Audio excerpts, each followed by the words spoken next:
What's going on, guys? Dave with Miracle Canine Training. We are out here with Ian. We made a video about Ian the other day. He is a shelter dog in here for some training, and then we're going to be trying to find him a home and stuff. While he's here, we figured we would use him as a good dog to kind of film some tutorial videos, give you guys a little bit of information on the process of going about training all of these dogs, and show you guys how you guys could do some of this stuff at home as well. So, obviously, as you've seen from some of the videos here, he has a huge problem with pulling, right? He feels that restraint and he just wants to dig into it and go towards stuff. So the first thing that we want to do here is we want to start to inhibit some of that and get him understanding how to move with the leash here, right?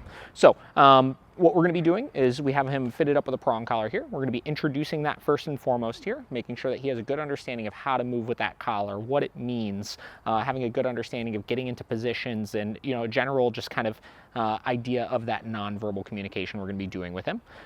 From there, we're going to be using that prong collar communication that we established to introduce a remote collar into the mix and just kind of show you how all of this comes together and shapes the commands we're doing. But like I said, first step here, getting rid of the leash pulling. So we're going to get started here in a second. I'm going to switch over to this prong collar and we're going to start making sure that he understands what to do when he feels it. I'm going to start walking just kind of aimlessly around the lot here. And as he gets distracted by stuff, I'm going to be applying a little bit of pressure in my direction with the leash. The second that he moves with that pressure, I'll be relieving that pressure on my end so that he's understanding that there is an off switch for this. When he feels it, he can do something that relieves that tension and relieves that pressure. The more that I do this, the more he should start to understand what's expected of him. As he does well with that, we'll start to shape a little bit of a heel position and add some sits in. Good. So again, walking around.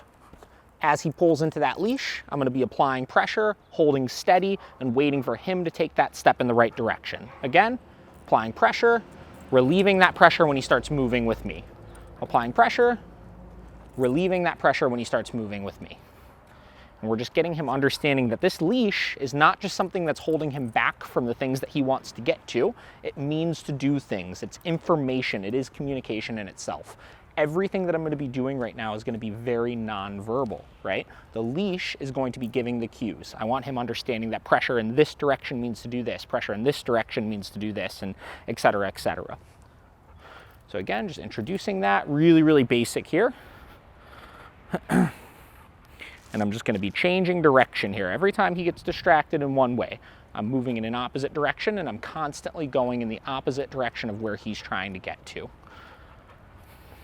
Changing direction, a little bit of pressure, relieving that. A little bit of pressure, relieving that. I want to be just as clear with the release of pressure as I am with applying the pressure, right? If you look at this, we are using negative reinforcement right now, which means that we are removing something in order to reinforce something. So in this case, I'm removing pressure as a reinforcement for the behavior that he was just doing, which would be moving in my direction, which is why dogs tend to pick this up pretty well.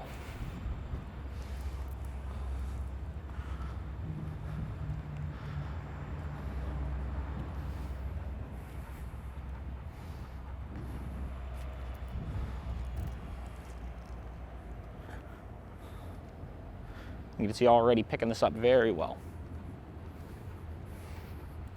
All right, so once we have the dog having a good understanding of moving with that pressure, so understanding what to do when they feel it and maintaining some degree of focus, what we're gonna start to do is we're gonna start to shape a basic heel position. So this doesn't have to be too perfect or anything. We're just looking for him to start to stay in a pocket on one side of us, right? So in this case, it's gonna be our left-hand side. So what I'm gonna do is I'm gonna hold my leash nice and short where there's no tension on it, but I could very easily apply pressure back, to the side, up without needing to move my arm around a whole lot.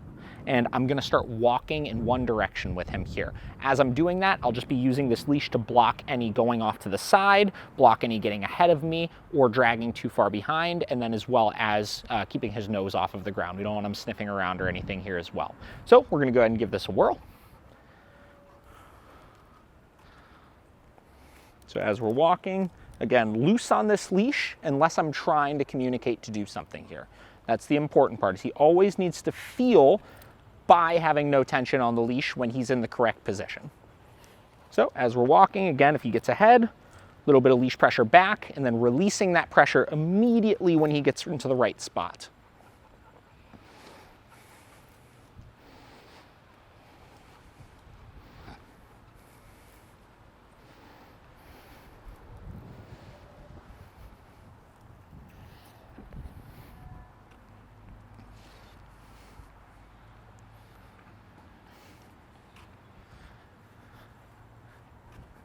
You'll see as I'm doing that, my arm is staying nice and relaxed. I'm trying to keep all of the tension out of my body, and I'm also making sure that I'm not tensing my arm up like this, right? We want to make sure that we're loose, there's no tension on that leash, and the only time we're applying any is if we're trying to communicate for him to do something. You see he's picking this up very, very well here. And I haven't given a single command yet, right? A lot of times we'll see very commonly people are just over communicating. They're giving, 20,000 commands, saying no, saying yes, doing all these things that the dog unfortunately does not understand. So when we're going to train a dog, we want to kind of remove all of that, cut all of those things from the equation, and take it back to as basic as absolutely possible. Create one very, very clear means of communicating with them so that they could focus on that one thing and be confident in what it is that we want them to do. Now, a lot of times for the first session of this, I'll have people just go either up and down their driveway as they're doing it or up and down the block. We're not looking for this to be perfect yet, even though he's doing very well. We're just looking to shape this and have him have a good understanding of what it is that we want him to do. All of these introductory prong collar steps that we're going to be doing with the dog aren't with the intention of finishing these behaviors and having them be 100% perfect everywhere. It's to make sure that the dog has an understanding of the muscle memory of what it is we're going to be proofing later on. And that's a lot of the reason why we're not worried about verbal commands or anything just yet here. I want to know that I could physically help shape him where I want him to be.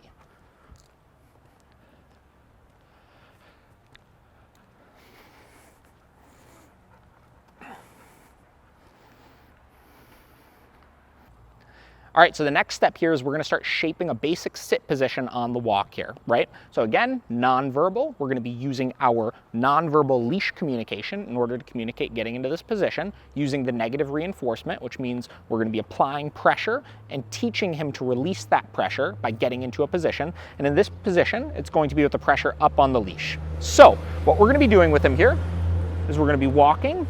As I come to a stop, I'm going to apply steady pressure straight up on the leash like that, and then I'm going to be waiting. And what I'm doing is I'm waiting for him to relax his butt onto the ground. For some dogs, this could take a minute. We'll see. The second that those legs start to relax down,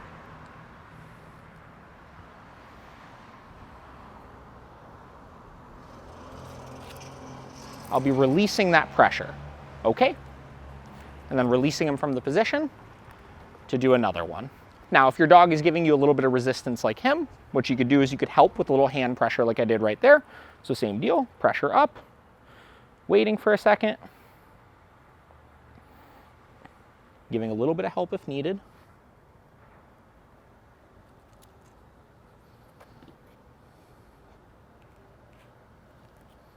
And relieving that as he sits. Okay? Same deal, a little bit of pressure up. Waiting for those legs to start relaxing.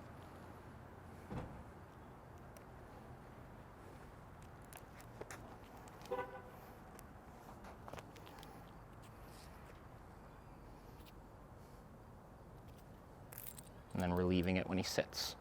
Okay?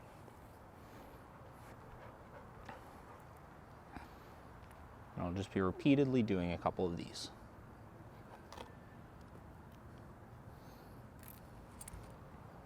Okay?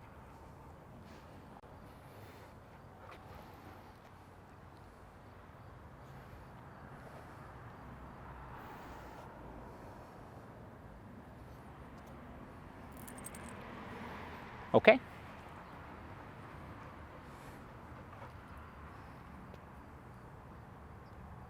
Perfect. Good job, buddy. Okay. Now, for some dogs, they could put up a little bit of a fight with this. They could resist a little bit, start jumping around like we saw him do at the beginning. The goal here is to stay consistent with him and make sure he realizes the only way that he could relieve that pressure is by putting his butt down on the ground. Okay, and we should see that it gets smoother and smoother each rep. So each time I go to do this, you'll see I'm going to be trying to get away. Good. With using less and less pressure. Okay? Perfect. Good job, buddy. Okay. The important thing is to keep following through. Good. Okay, and as he does well with it, try to use less and less pressure each time. You'll see these next couple of reps, I'm gonna try to get away with using almost just a fingertip amount of pressure, okay? So as I'm stopping, minimal pressure up, boom. And that was almost none. You can see he's starting to make the connection here. If your dog starts to get a little stressed out from it like he did at those first 2 reps, it's okay, it's very normal. For some dogs, especially a dog like him who's been in the shelter system for almost a year, the learning process and learning to not resist things that they may be used to doing while in that environment can be really, really challenging for them to get over initially. Okay, but you can see as you do it more, they make the connection, good. And it gets really, really easy, okay?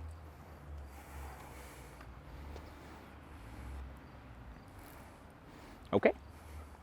Now, one common thing that we'll see people make the mistake of when they're doing this step is they'll try to pop the leash. They'll go like this real quick and then they'll release it. And though sometimes they may sit, the problem is if they don't, then you need to pop again, then you need to pop again. And the whole idea behind that off switch being reinforcing and being what, you know, when he's in the position that we want him to be is neglected, right? He never makes that connection in the way that he does if we use consistent pressure, okay? So again, be clear and be consistent. So hold it steady and only release it when the butt hits the ground. And be very clear about that release, okay?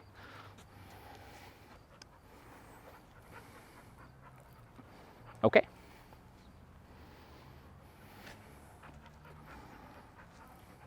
Okay.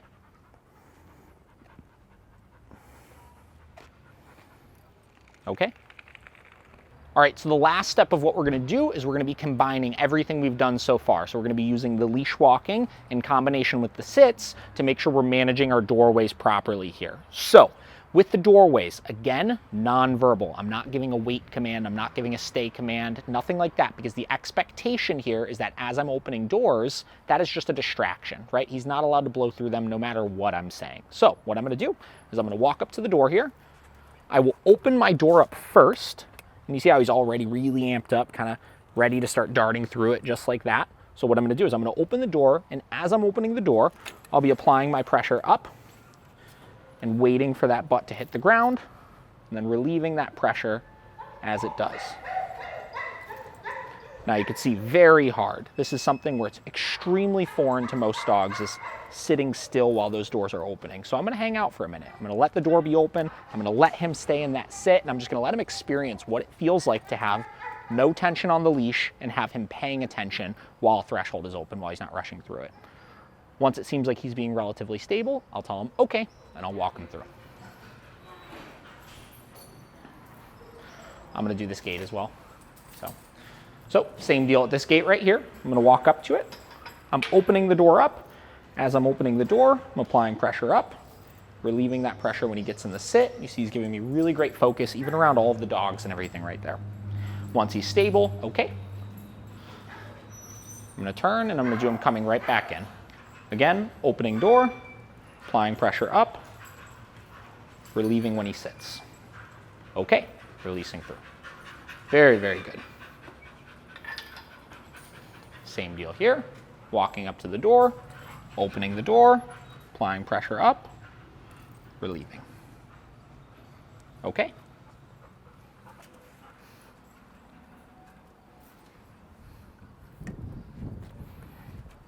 Opening the door, applying pressure up, waiting, relieving when he sits. Okay? You can see, because there's so much adrenaline associated with going through the doorways, going in that front one is really tricky for him. So we're gonna keep working through it, and we're gonna see if we can keep getting a little smoother with this. Okay? Coming back through. Okay. And just like outside with the sits, we should start to see that he gets smoother and smoother with that sit each time that I do this. So less and less pressure each time is the goal. Okay?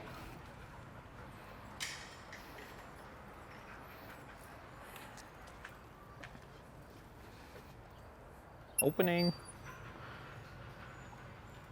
Perfect, and that was the best one yet. Okay.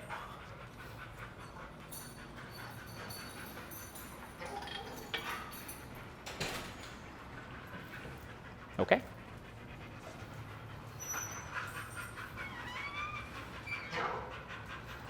Okay, again, getting to a point where we can use almost no leash pressure here.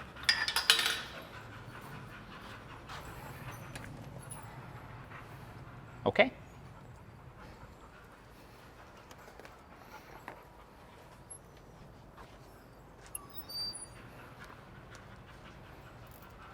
Okay.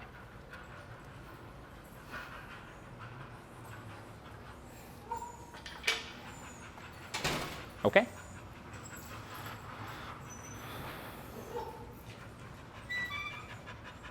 Okay.